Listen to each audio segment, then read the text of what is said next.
Selamat pagi semua. Perkenalkan, nama saya Elisa. Pada video ini, saya akan merefleksikan perkuliahan teologi moral yang terbagi menjadi 3 bagian.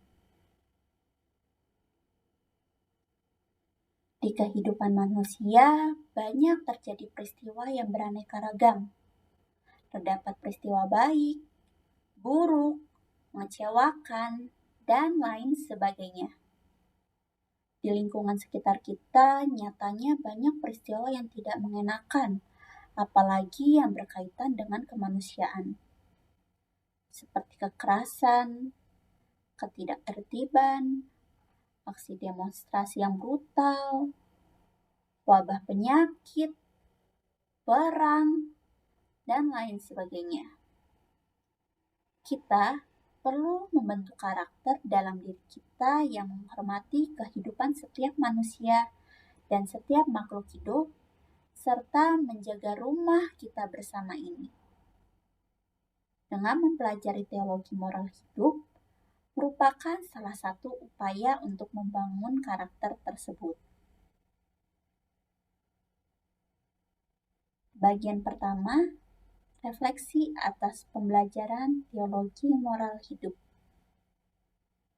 Teologi moral membahas mengenai kehidupan dan tingkah laku manusia dalam relasinya dengan Allah dan sesamanya dalam perspektif ajaran agama.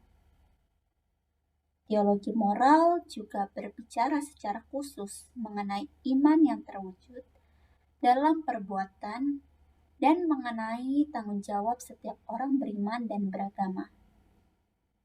Dari pembelajaran teologi moral hidup, saya mengetahui hubungan antara ajaran agama yang saya anut dengan perilaku kehidupan sosial saya. Saya percaya bahwa semua agama atau kepercayaan mengajarkan hal-hal yang baik bagi sesama manusia. Ajaran agama yang saya dapatkan dapat dijadikan sebagai fondasi atau acuan saya untuk berpikir dan bertindak. Contohnya, salah satu ajaran yang saya dapatkan mengenai mengasihi. Saya mencoba selalu mengasihi orang-orang di sekitar saya, walaupun terkadang ada relasi yang tidak mengenakan. Bagian kedua, refleksi atas makna hidup manusia. Pemahaman saya mengenai pemahaman makna hidup manusia adalah menghargai dan memahami sesama manusia. Semua manusia memiliki kodrat yang sama, karena manusia diciptakan menurut gambar Allah. Manusia bisa mengenal dan mengasihi penciptanya. Manusia juga ditetapkan sebagai tuan atas semua makhluk di dunia ini, dan manusia tidak diciptakan seorang diri. Karena itu, saya harus memiliki sifat dan sikap yang menjunjung tinggi martabat manusia. Sebagai makhluk yang memiliki akal budi, saya juga harus memiliki pikiran yang rasional dan maju ke depan untuk menyikapi dan bereaksi terhadap sesuatu hal. Kehidupan adalah hal yang dinamis yang terus berubah seiring berjalannya waktu. Saya juga sebagai manusia harus memiliki pedoman yang kuat untuk menyesuaikan keadaan di jalur yang benar.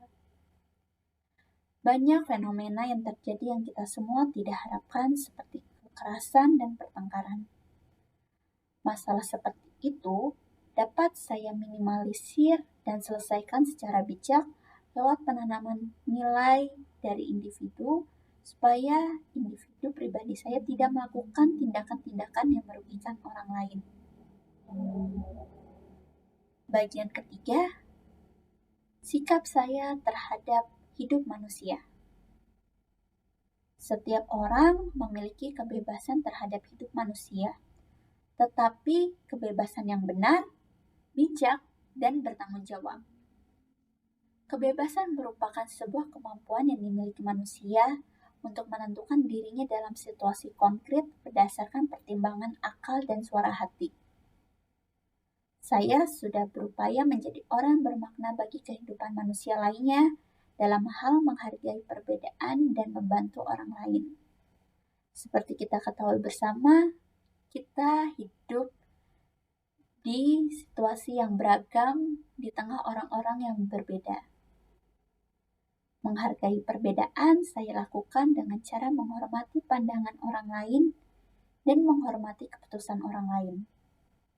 Membantu orang lain dengan cara sharing pendapat atau pengalaman dan langsung bertindak membantu yang kesulitan. Sekian refleksi yang saya buat dari perkuliahan teologi moral. Terima kasih.